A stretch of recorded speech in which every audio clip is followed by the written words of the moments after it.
lot of unsalted. Now normally I would use a pastry knife. What I'm going to do is show for home-wise how we can use 2 forks to do this. Now this peach cobbler came about as kind of, in my grandmother's mind, a mess up. She was came to visit in Tucson, brought a lug of peaches from California, and was making it. She by far could beat me any day making a pie dough. That's why I like to try to make them by hand. I think you get a little more consistency, a little more character of yourself in it. And she's making this one day, and I'm watching her, and she accidentally grabbed the cayenne pepper instead of the cinnamon and just started dusting. And you can see cinnamon here, cayenne pepper, you can see a little bit of a difference. So she caught on as she noticed the redness coming out. So she tried to hide it and scrape out the cayenne, but no avail. She couldn't get it all and tried to pass it off on all of us. Now what she considered to be one of her mistakes turned out to be one of my main staples on any of my dessert menus. So I'm going to go ahead, approximately 12 ounces of ice water. I tend to do a little bit more just to be safe, because this is your variable and this will change your dough. You want it just so it comes together.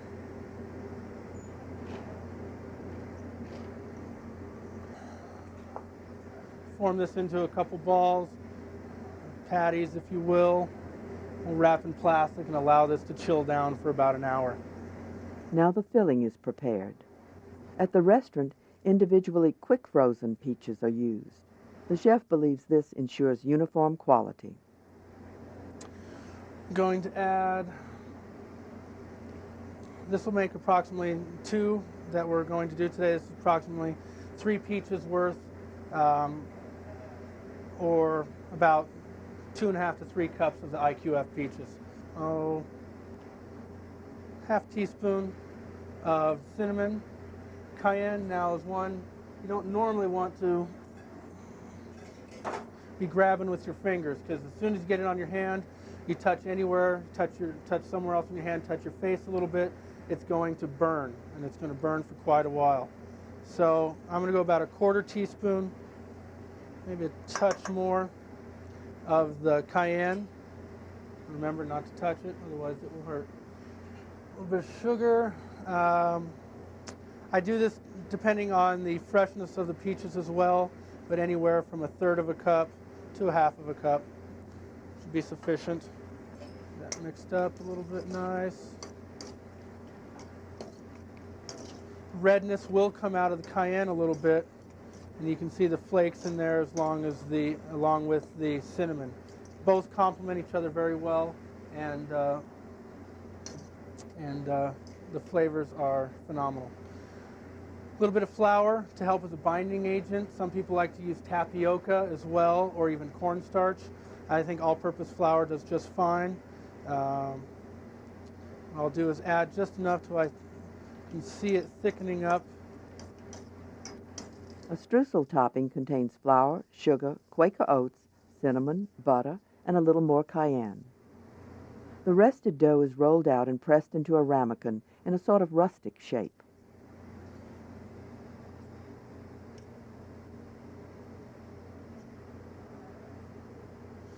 I like to fill them up nice and tall, otherwise, as they cook, the fruit drops down. The cobbler will go into a 350-degree oven for 35 to 45 minutes. The cobbler has been baked to a golden beautifulness. Finish with a little bit of chantilly cream. Right up front. Some nice pansies out of our garden.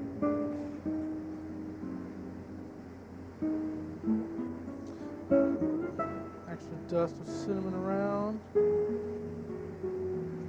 A little bit of warm caramel sauce as well. Drizzle right over the top.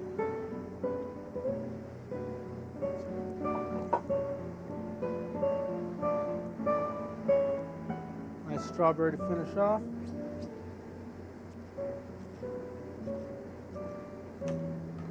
Nice little fan. And we're done.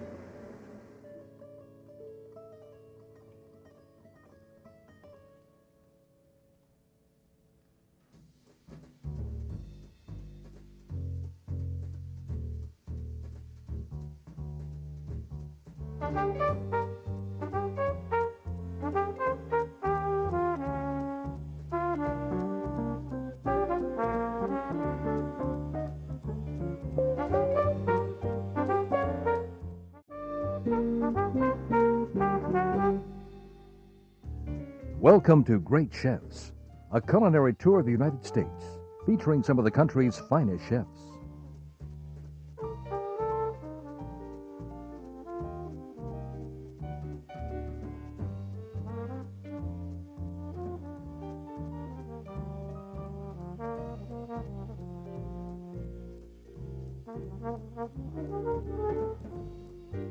Jimmy Ishii prepares a first course in Memphis. It's an unusual method of cooking prime strip loin, seared, sealed in plastic, then cooked in water for 10 minutes. Then James Boyce in Scottsdale, Arizona, pan-sears John Dory fish with pearl onion, Yukon Gold potatoes, artichoke hearts, and wild mushrooms. Finally, from Las Vegas, J.J. Stith presents a Grand Marnier creme caramel with an amaranth nougatine strip and a candied tangerine slice.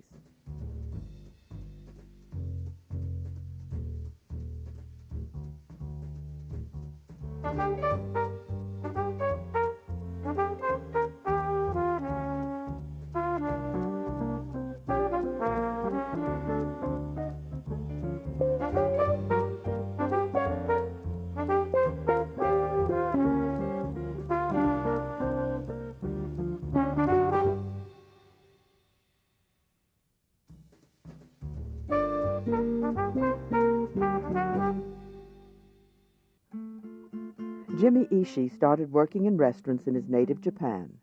After coming to the States, he took a job with the Benihana chain before opening his own restaurant in Memphis. Not surprisingly, he now has 2 operations. His appetizer is a course in an 8-course feast called yakimono, beef. This is a strip loin, prime strip loin. We call it wafu, means Japanese roast beef. We're gonna cook it with pan and sear it, put in a wrap and put in hot water. Just keep 15 minutes, 10 minutes to the 15 minutes. And temperature is very important. We keep 160 to 170 degrees. That's most beef is tenderness has time is very important. Temperature is very important.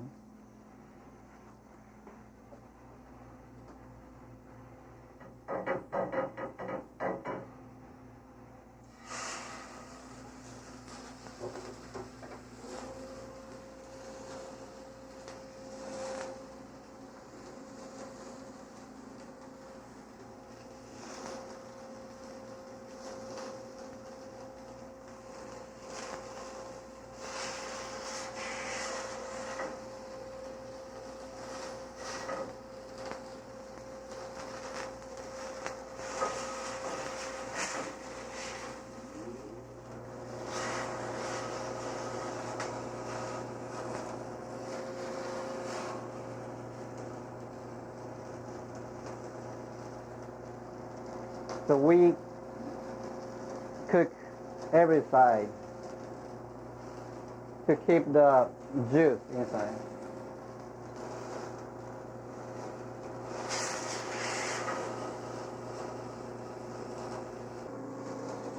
Right now this is 180 degrees, little high, so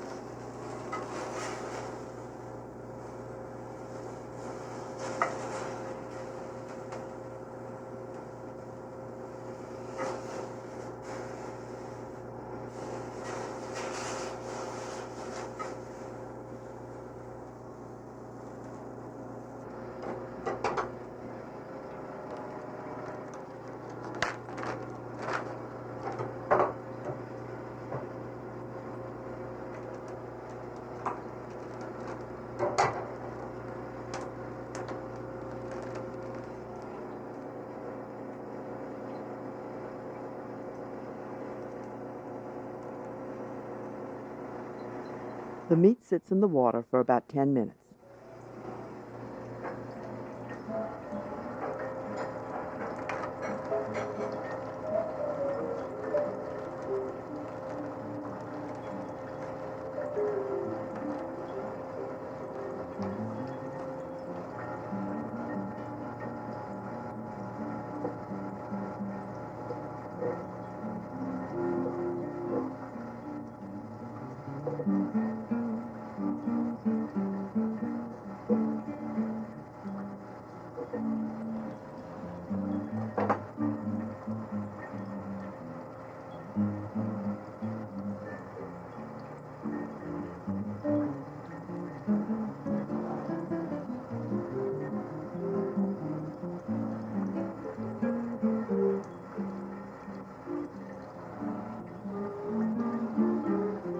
This is a Fuji apple soy vinaigrette sauce.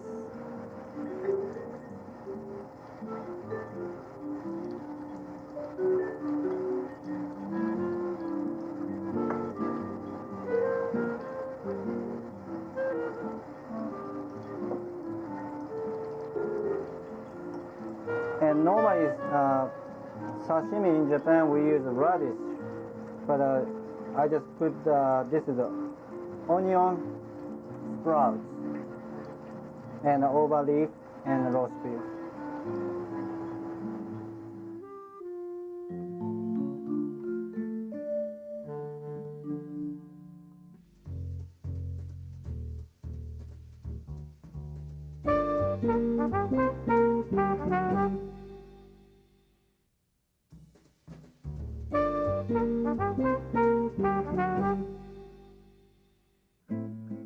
The general manager and chef de cuisine at Mary Elaine's restaurant in the Phoenician is James Boyce.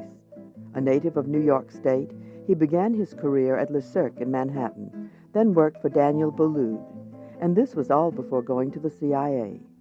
Here is his entree, pan-seared John Dory. Pan-seared John Dory with artichokes, pearl onions, baby potatoes, wild mushrooms. John Dory filet, baby shiitake mushrooms, artichoke hearts, Yukon Gold potatoes, fennel, pearl onions, white asparagus, chopped chives, reduced brown chicken stock, or reduced chicken stock, lemon, sweet butter, peel the white onion, pearl onions, before I blanch them off. If you can't find fresh pearl onions, the canned version will work.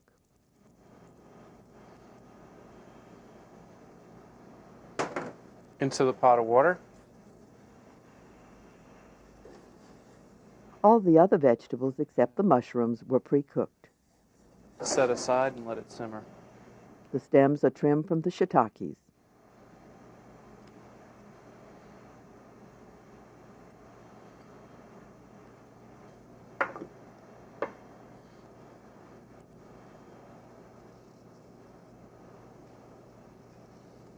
Season our John Dory, salt and pepper.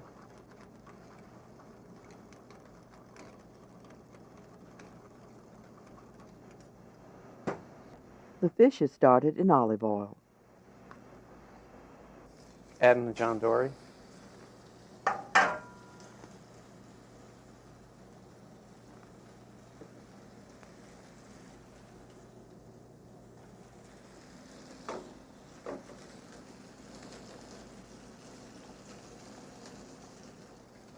So I'm adding a little bit of butter to the pan to give it a nice golden brown color. John Dory is a particular favorite in France, and given the French fondness for linking up food with saints' names, it's also called Saint Pierre.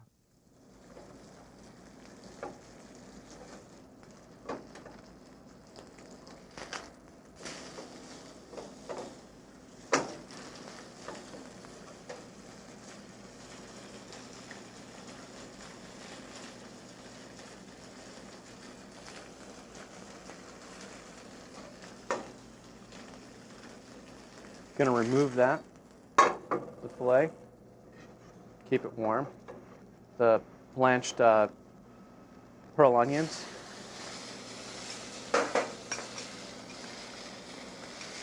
Artichokes. Fennel. Potatoes. And white asparagus.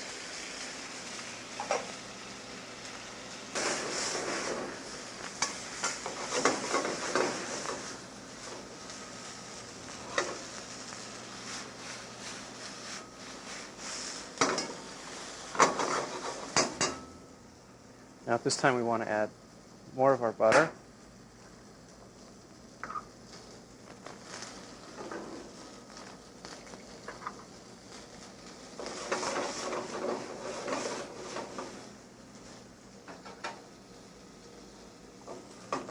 Wait till it turns golden brown.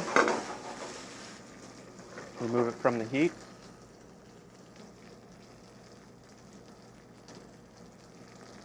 Add our mushrooms.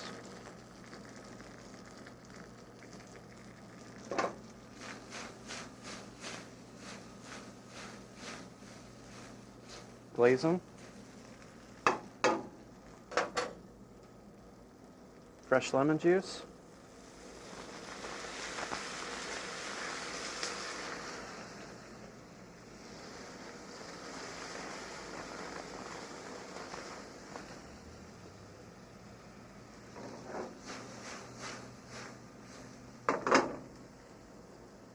Some reduced chicken stock. Bring it to a simmer. Add our fish. Toss it with the veg.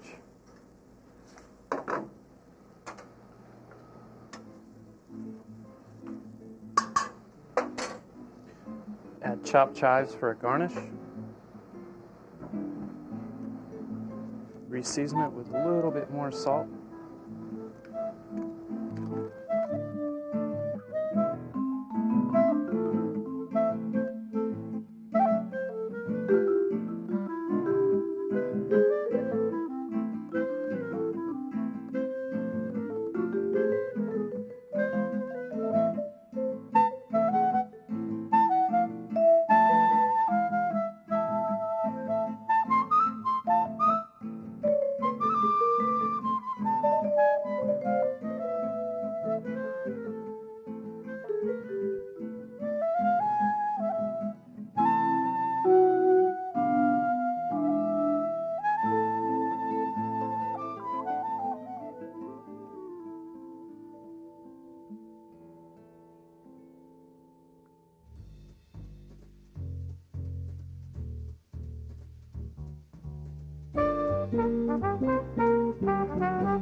At Las Vegas Aqua Restaurant in the Bellagio, the pastry chef is J.J. Stith.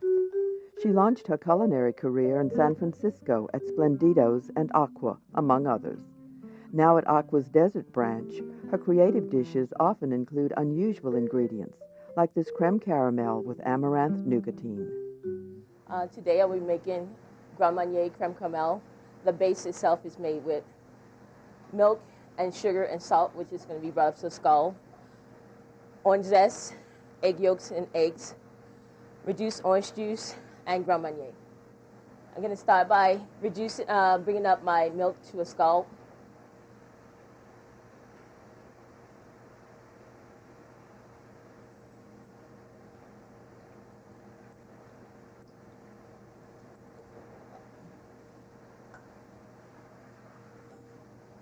Once the milk is scalded,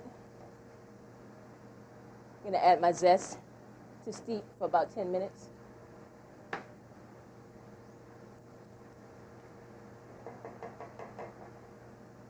And whisk the eggs and the yolks together. The recipe calls for 5 whole eggs and 4 yolks.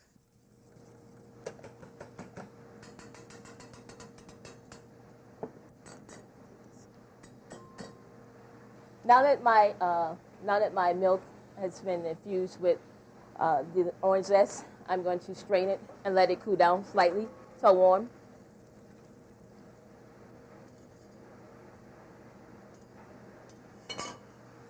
I'm going to start my sugar. It's just sugar in a pot that's been wet a little bit and washed down the sides of the pot.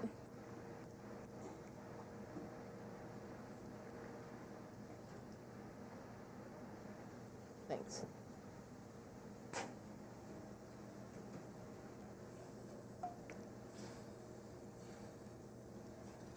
The more conventional way of putting water on the pan is to use a brush.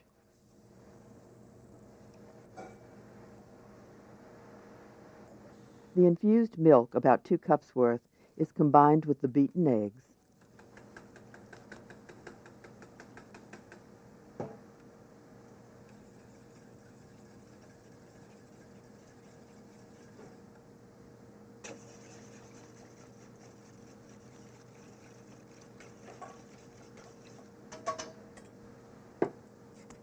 Strain through a chinois.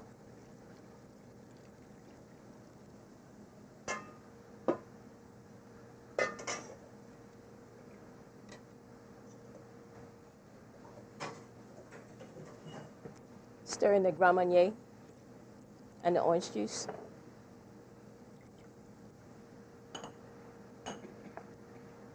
The sugar is almost ready. It's got a nice color. Because I will be adding water to the sugar, I need to take it a little bit darker than normal for the creme caramel.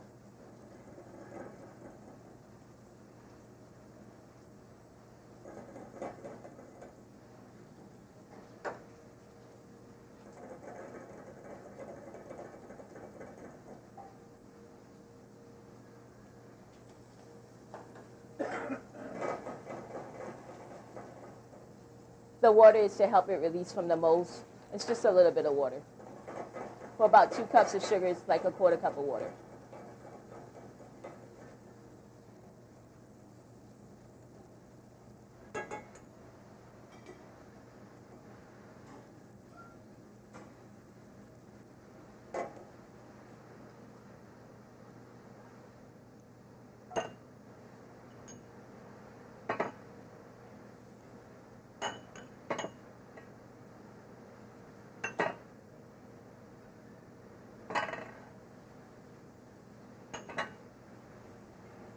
Once the sugar is set, I'll be pouring my creme caramel base, adding a little water to the pan, and baking it at about 300 degrees.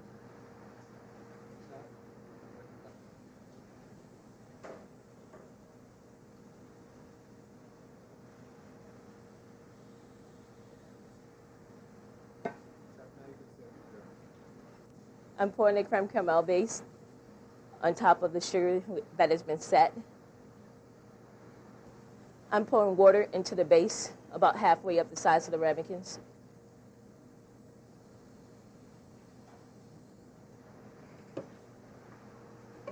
Covering with foil.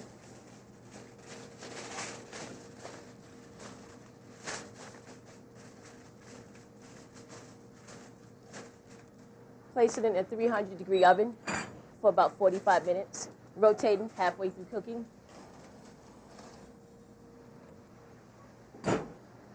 Next, I'll be canning tangerines. I'm going to start a pot of sugar on to boil. You must wash down the sides of the pot of sugar to prevent sugar crystals from forming, which will run your sugar. Always cook on high. This will take about 10 to 15 minutes to cook a pot of sugar. I've frozen canned mandarin oranges. The best way to do the canning is to freeze them first, and then as the sugar is golden, lightly golden, I'll be dipping them in there. The sugar is just turning amber.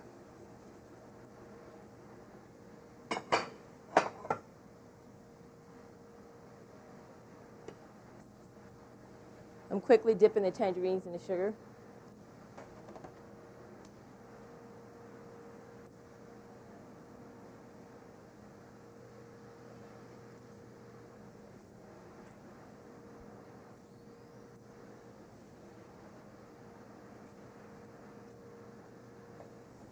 Remember, the tangerine sections were frozen, so the sugar sets up fairly quickly.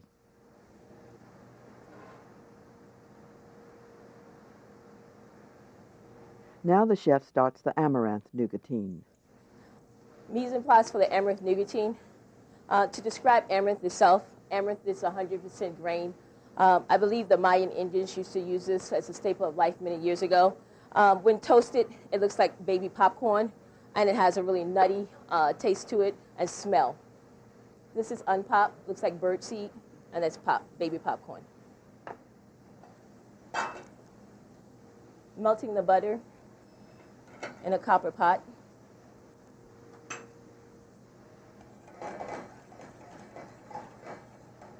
After the butter's been melted, I'm adding about 2 cups of sugar and a splash of lemon juice. The lemon juice is to keep it from crystallizing.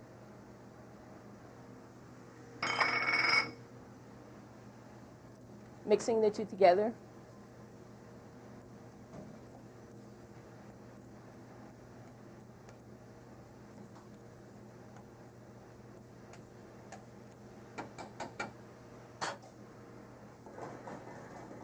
The sugar is now gaining a little color. We're going to go for a light amber.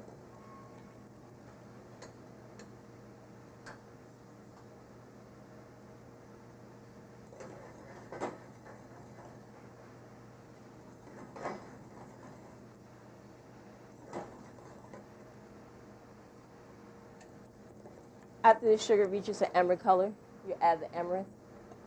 It doesn't have to be exact.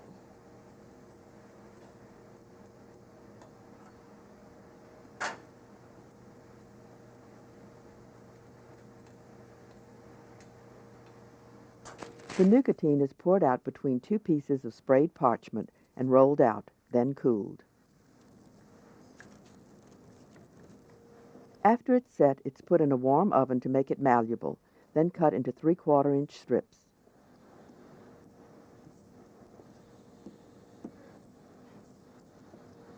The strips are then warmed in the oven and shaped around a ring mold.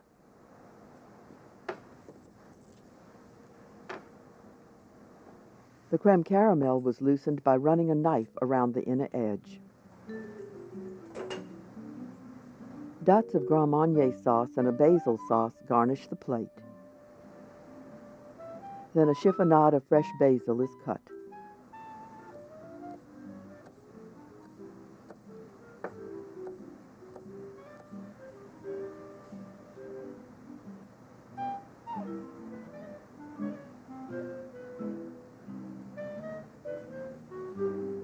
Now I'll be doing the garnish with the shaped amaranth, the candied tangerine, and the sugar sticks.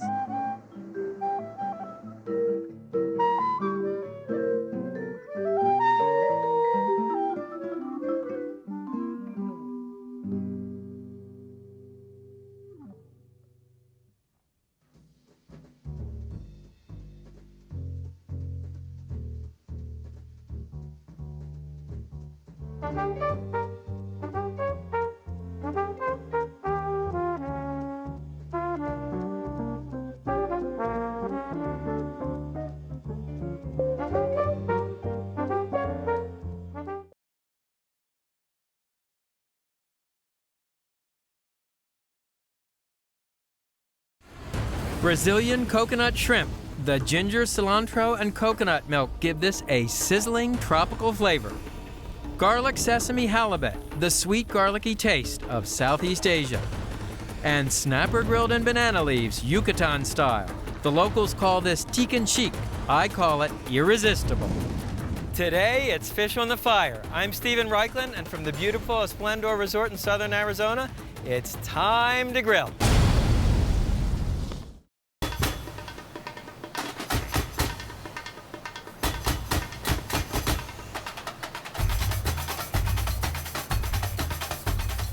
Seafood may come from the water, but nothing brings out its briny succulence like fire. If you've ever been to the beaches of Brazil, the grill shacks of Asia, or the seaside towns of the Yucatan, you know what I'm talking about. Today's show takes you on a world tour of my favorite grilled seafood dishes. First up, coconut grilled shrimp from Brazil. Brazil has some of the most complex and interesting barbecue anywhere in the world. The idea for these shrimp marinated in coconut milk and grilled came from a restaurant in Rio de Janeiro called Platiforme. The dish was made with an Amazonian fish, but the idea was the same. The way you keep the shrimp or the fish from drying out is marinate it in coconut milk. You want to use jumbo shrimp. These are U8s. That means there are only 8 shrimp to a pound. And let me show you how to peel and devein the shrimp. So first of all, for peeling, grab the legs, pinch them between your thumb and forefinger, and just peel the shell off. It's a little bit like peeling a tangerine. And I like to leave the last piece of shell and the tail on the shrimp. Okay, to devein the shrimp, you make a cut on top of the vein running along the back. Then you turn the shrimp over and you make another cut along the top of the shrimp. And that sort of gives you makes a V-shaped cut. And what's nice about this is when you grill the shrimp, it will pop open. Also, the heat penetrate into the shrimp. You want to use a flat skewer for making the kebabs, and I'll show you why. You thread the shrimp on the skewer, and if you use a flat skewer, you can turn the shrimp without spinning. So to build these kebabs, a triangle of red bell pepper, a piece of onion, a piece of green bell pepper, then another shrimp. Please notice the shrimp all go in the same direction. I've said it before, I'll say it again, the human eye loves symmetry and organization. Sometimes you'll see people make a kebab like this with 2 inches of point at the end. Well, when you go to eat your kebab, you don't want to poke a hole through the roof of your mouth. So sort of bring the shrimp right up almost to the end here. Now let me show you how to make the marinade, what the Brazilians call a tempero. And it starts with fresh garlic and thinly sliced fresh ginger and diced red and green bell pepper. And those are the bell pepper pieces that were left over from cutting the triangle. For heat, a little jalapeno pepper and chopped fresh cilantro. What you want to do is puree the dry ingredients. And here's the ingredient that gives this a uniquely Brazilian touch: coconut milk, the heavy cream of the tropics. It's a cream-like liquid made from freshly grated coconut. Add white pepper and salt, vegetable oil, and a little freshly squeezed lime juice. So think about the flavor profile. You've got the heat from the ginger and jalapeno chilies, the sweetness of the coconut milk and bell peppers, and the acidity of the lime juice. So you just want to puree these ingredients together.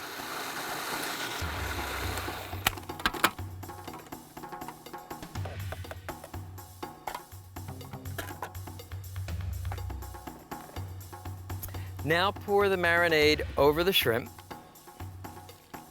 And you can see we're working over ice here. Always a good idea when you're working on a warm day outdoors. And because shrimp are so small, the marinating time is quick. 30 minutes to an hour will do it. Let me show you how to set up the grill. The process here is direct grilling, and as always, we want to keep it hot. We want to keep it clean. And to oil the grate, you've seen me do this before, a half an onion dipped in oil and rubbed across the bars of the grate. This gives you a subtle onion flavor, and it certainly looks cool. And one last technique here. This is an aluminum foil grill shield. You make it by folding over a sheet of heavy-duty aluminum foil. Place that in the front of the grill, and that will keep the ends of the skewers from burning. Man, this smells great. And if you have any extra marinade, you can just pour it over the shrimp at this stage. before it's cooked. You'd never want to use a marinade that held raw shrimp as a sauce. One of your most frequently asked questions is, when do you close the grill lid, when do you open it? Well, when indirect grilling, it's always closed. When direct grilling, we use the rule of palm. If what you're grilling is thinner than the palm of your hand, you leave the grill lid open because it cooks so quickly, you want to be able to watch it. If you're cooking a big Bible-thick T-bone or porterhouse, close the grill lid so you keep the heat in. Cooking time here is really quick, about 2 to 4 minutes per side. Small portable grills like this or hibachi are great for grilling small kebabs like shrimp kebabs. What's happening here is you're caramelizing the meat proteins in the shrimp. So how do you know when the shrimp are cooked? Well, you can use the poke test, kind of poke the top, the shrimp will feel firm to the touch, or the squeeze test. That is, you want to squeeze the shrimp. Also, you can see the shrimp meat has gone from this sort of opaque gray to whitish pink.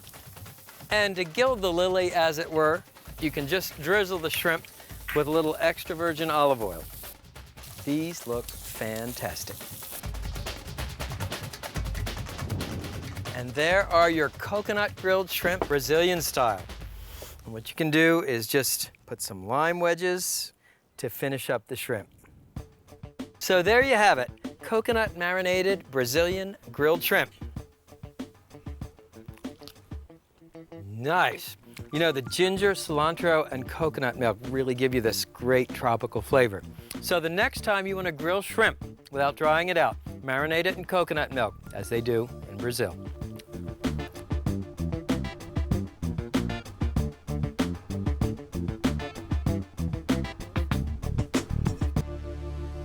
When choosing fish for grilling, I look for 3 qualities. 1, steak fish are great, fish that have a firm consistency that will hold up when you try and turn them on the grill. 2, I look for fish that have a lot of fat, a lot of oils, because this keeps the fish from drying out. And 3, I look for fish that has a lot of flavor. It's a problem that has bedeviled grill masters since the invention of the grill. How do you grill fish without drying it out over the fire? And how do you turn it without leaving half stuck to the grate? The answer is a simple tool and an explosively flavored marinade. Start with beautiful fresh halibut steaks. These are cut about 1 inch thick, the ideal thickness for grilling a fish steak. Next, the marinade. First add chopped fresh garlic.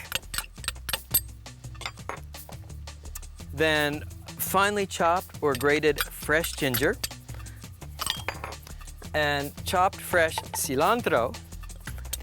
The Southeast Asian roots of this recipe are obvious. Then granulated sugar. What you want to do is pound these ingredients together. You'll notice I'm using a mortar and pestle. In many parts of the world, the mortar and pestle is used instead of a food processor, and it actually gives you a different and richer flavor. By the way, this mortar and pestle belonged to my grandfather. He was a pharmacist and he collected antique pharmaceutical equipment. It's nice to have him on the set in spirit.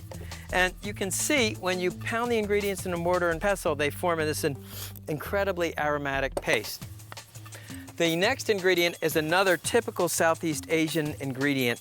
It's called fish sauce. It's a pickled anchovy sauce, and it's used in Southeast Asia the way soy sauce is in China and Japan. Then add sesame oil and rice wine and salt and freshly ground black pepper to taste. What you want to do is just sort of mix these ingredients together. So here's your marinade.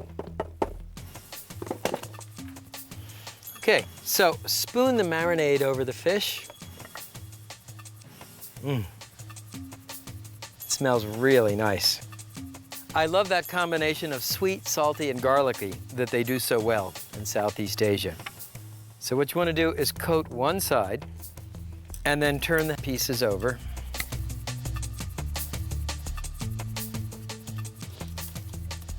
And spoon the remaining marinade on top.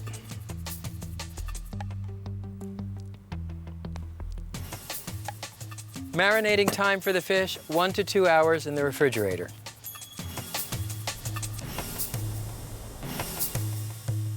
This is a grill basket. It's got a top and bottom panel connected with a hinge.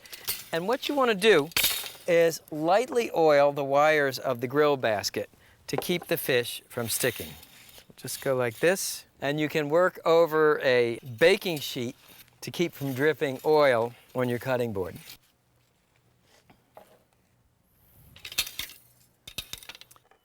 So take your marinated halibut and arrange it in the grill basket. Of course, you can prepare this recipe with other fish. It would be really delicious with swordfish. And bring the top part of the basket over, and you fasten the two halves together by sliding down this metal clip. To accompany the fish, a grilled vegetable side dish with a nautical theme, asparagus rafts. It starts with a quick basting sauce, finely chopped garlic and soy sauce, sesame oil, and black pepper. Whisk these ingredients together just to mix. Now, to make the asparagus raft, I'm going to start with thick asparagus stalks. Cut the end off, and you want all these stalks to be the same length. Now, using toothpicks or slender bamboo skewers, you want to pin the asparagus stalks together. What you do is just sort of come in through one stalk, second stalk, and so forth. I first discovered this technique at a fantastic rabatayaki in Tokyo, Japan. You do it at the bottom and then the top, and you can see why it's important to choose thick asparagus stalks. Now, the last step is simply trim off the excess ends of the skewers, and you can see what you wind up with looks like a raft. And in fact, if you're going to cook 1 pound or 2 pounds of asparagus, it's much easier to turn 4 rafts than it is to turn 20 asparagus stalks. Now, take that basting mixture that we made, soy sauce, garlic, sesame oil, and baste the asparagus rafts on both sides. Then sprinkle the asparagus with sesame seeds. I discovered this dish at what may be the single most expensive grilling restaurant in the world. It's called Inakaya, and it's in Tokyo.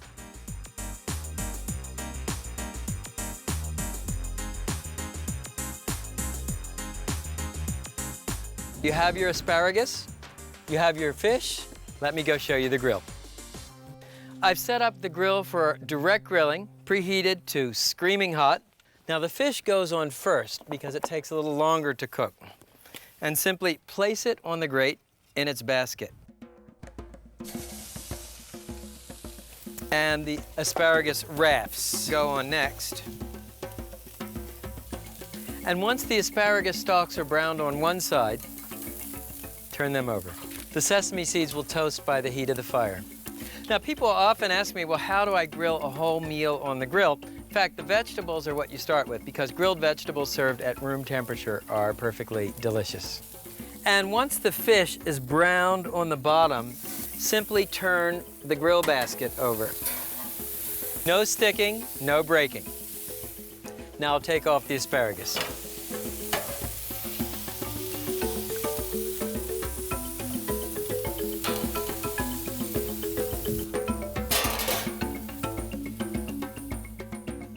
And I like to serve them with the toothpicks in place, but of course, you want to warn your guests not to eat the toothpicks.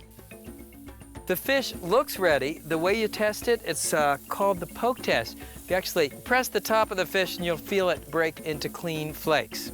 So all you need to do is transfer the fish in its basket to a baking sheet.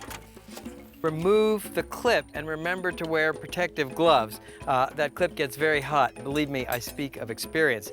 And then just open the grill basket, and these look great. It helps to use a wide spatula. By the way, you can raft other slender vegetables like green beans and scallions. So just pull out the pins. That sesame flavor goes really nicely with the asparagus. That's really nice. You know, I'm such a sucker for that sweet, salty, garlicky thing from Southeast Asia. So now you know the secret to grilling fish without sticking. Cook it in a grill basket.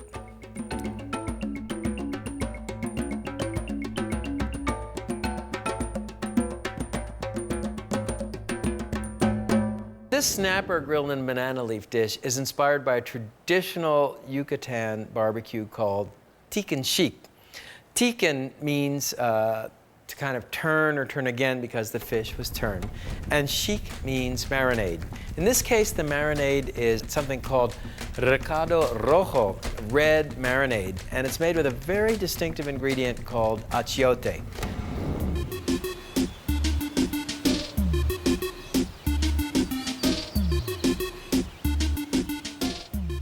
Long before there were grills and rotisseries, our ancestors wrapped foods in leaves and roasted them directly in the fire. The practice still survives in the Yucatan, inspiration for our next dish, tican chic. The banana leaf keeps the fish moist and adds a unique herbaceous flavor. This is really cool, so watch closely. The marinade starts with a staple of Yucatecan cooking. It's a spice paste called achiote. It's made with annatto seed, the same seed that gives cheddar cheese its orange color. The flavor is iodine-y and earthy, and it's totally unique. You can find achiote paste in Hispanic markets and in a growing number of supermarkets. Next, add fire-roasted garlic and fire-roasted onion, then cinnamon, cloves, and allspice berries. Black peppercorns go next, followed by dried oregano, bay leaf, freshly squeezed lime juice or sour orange juice, salt, and finally a little water. Puree these ingredients in a food processor to a loose paste. Of course, in the old days, the ingredients would have been pounded together in a molcajete, a lava stone, mortar, and pestle.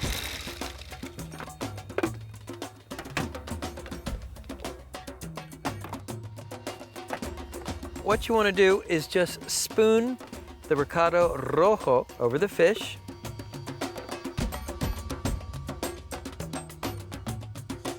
And then spread it over the top of the fish, and if there's any extra, you can put a little on the bottom. It's hard to describe the exact flavor of recado rojo, this red spice paste.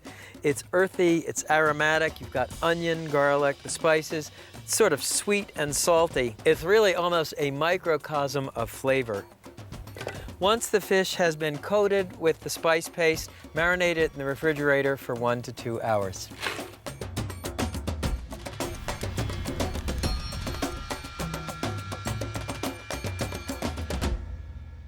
These are banana leaves. They're available fresh in Hispanic markets and frozen in most supermarkets. There are also mail-order sources.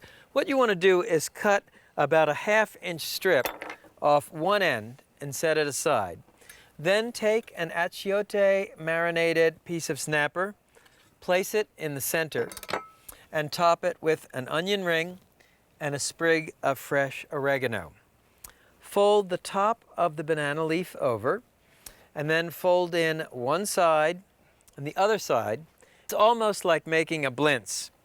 Then just fold the top over and use this extra strip of banana leaf to tie the package to seal it.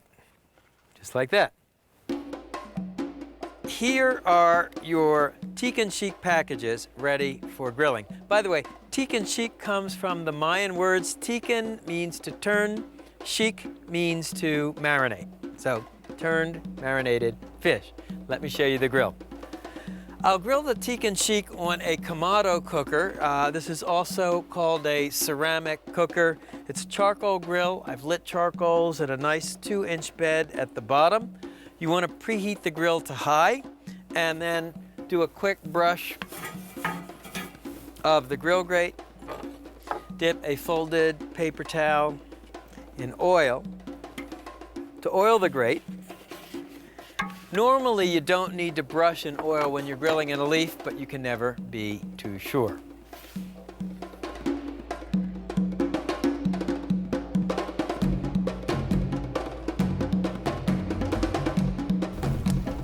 So once the banana leaf packets are browned on the bottom, simply turn them over.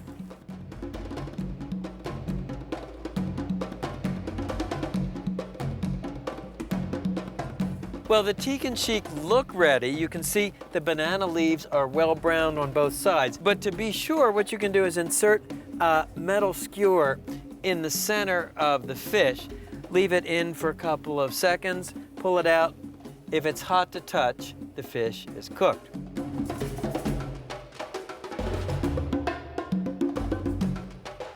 Here are our teak and cheek snapper in banana leaf bundles.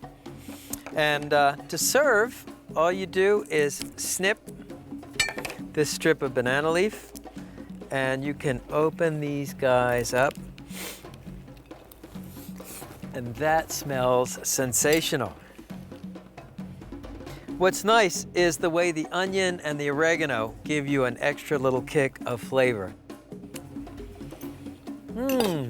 That is really good. You know, what's interesting is as the banana leaf burns, it almost smokes the fish. So that concludes our round-the-world tour of Fish on the Grill. Brazilian coconut shrimp, garlic sesame halibut, snapper grilled in banana leaves in the style of the Yucatan. It's fish over fire at Primal Grill.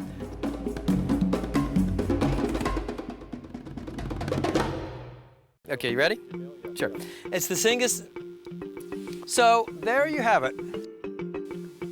Oh, shoot. But to tell for sure, what you want to do is insert. I'm sorry. No, I'm sorry, that was very fake. So to get the.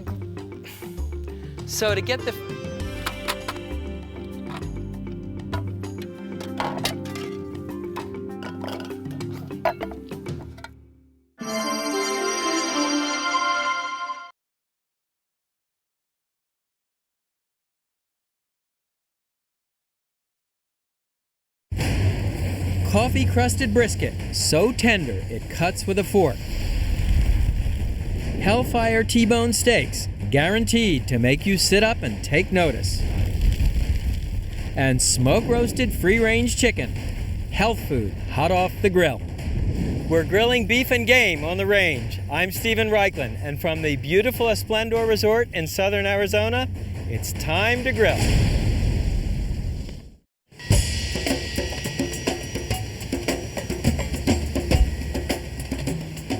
Grilling brings out the cowboy in all of us. After all, smoked brisket originated in Texas cattle country, and barbecue was brought to Missouri along the Chisholm Trail. Today's show is designed to make you at home on the range, or at least at home with the smoked and grilled foods of the range. Hellfire T-bone, coffee-crusted brisket, and a free-range chicken grilled with herb butter under the skin. On the Range evokes the great sense of openness and expanse of the American West. This is where cattle were raised and herded. This is where Texas barbecue was born, such iconic dishes as Texas brisket. To me, it sort of evokes the grand spirit of American barbecue. If I had $1 for everyone who wrote in with a brisket problem, I could, well, if not retire, certainly buy myself a big new smoker. Brisket is the Mount Everest of barbecue. Smoke it low and slow for the right amount of time, and you feel like you're on top of the world. Rush the process or overcook the brisket, and you wind up with a mouthful of shoe leather. Today, I'm going to show you how to nail the perfect brisket for your family or for a crowd. Brisket is a fibrous flat muscle from the chest of the steer. This is a whole brisket, sometimes it's called a packer brisket, and it consists of 3 parts. The deckle, this fatty but very tasty portion on top, a flat, which is located underneath this cap of fat, and finally the point, which is located at the end. This is a trimmed brisket flat. It's what you're likely to find in the supermarket. There are two schools of thought about trimming brisket. I adhere to the less is more school. That is, I trim off very little fat, leave most of it on the brisket. The idea is, as the brisket cooks, the melting fat will baste the meat and keep it moist. Now the rub. In keeping with our home on the range theme, the rub starts with coffee. Then we'll add an unexpected ingredient, cocoa powder, salt, pepper, paprika, brown sugar, ground coriander, ground cumin, onion powder, and garlic powder. And I like to mix the ingredients for the rub with my fingers. That way you can break up any lumps that may be in the brown sugar. What's the deal with the coffee and cocoa? Well, they have a pleasantly earthy, bitter flavor that goes really nicely with the meat. Now, apply the rub. What you do is you just sprinkle it on top of the brisket. Do the same thing for your brisket flat, and that is apply the rub and rub it into the meat. When you smoke a lean brisket flat, I like to place it in a foil pan. That protects the bottom of the meat from the direct heat. And another way you can keep it from drying out is to drape the top with strips of bacon. Of course, this adds an extra layer of flavor. You can cook the brisket right away. If you cure it overnight with the seasonings, the flavor will be all that much richer. Let me show you the smoker. This is called a horizontal barrel smoker. It originated in Texas and Oklahoma. It's the home-size version of the big rigs the pros use on the professional barbecue circuit. Consists of two parts. This is the cooking chamber, and back here, this is the firebox. This is where the heat is actually generated. What you do is light a couple of chimneys of charcoal.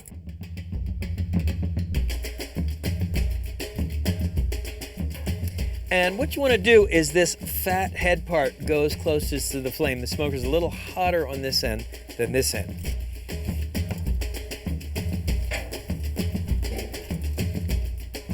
And I'll put on the smaller brisket as well. So this one will be ready in about 5 hours. We'll have it for lunch. This one, about 12 hours, we'll have it for dinner. Close the smoke chamber. And the last step is to add the wood chunks. They've been soaked in water for about an hour so that they smolder rather than burn. What you want to do is add about 2 or 3 wood chunks every hour. Place them on the coals. Now let me show you the mop sauce. A mop sauce is a bit different than a barbecue sauce. First of all, it's thin. Second of all, it contains little or no sugar. Starts with dry red wine, then orange juice,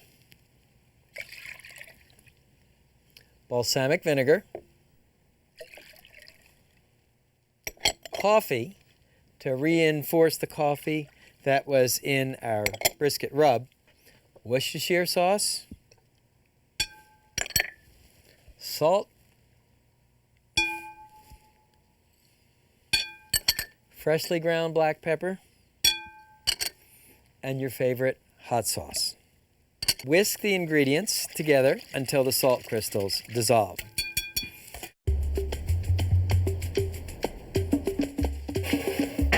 And check it out. This is our brisket after about 2 hours. So the way you use a mop sauce is you simply apply it with this tool. This is called a barbecue mop. You want to mop the meat once an hour until it's cooked.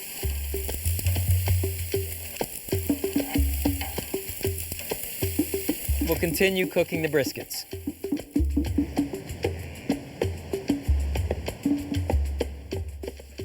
And that's what I'm talking about. That's what a Texas brisket should look like. Looks done. You can see it's reduced in weight almost by about 40%. But the way you check for sure is use an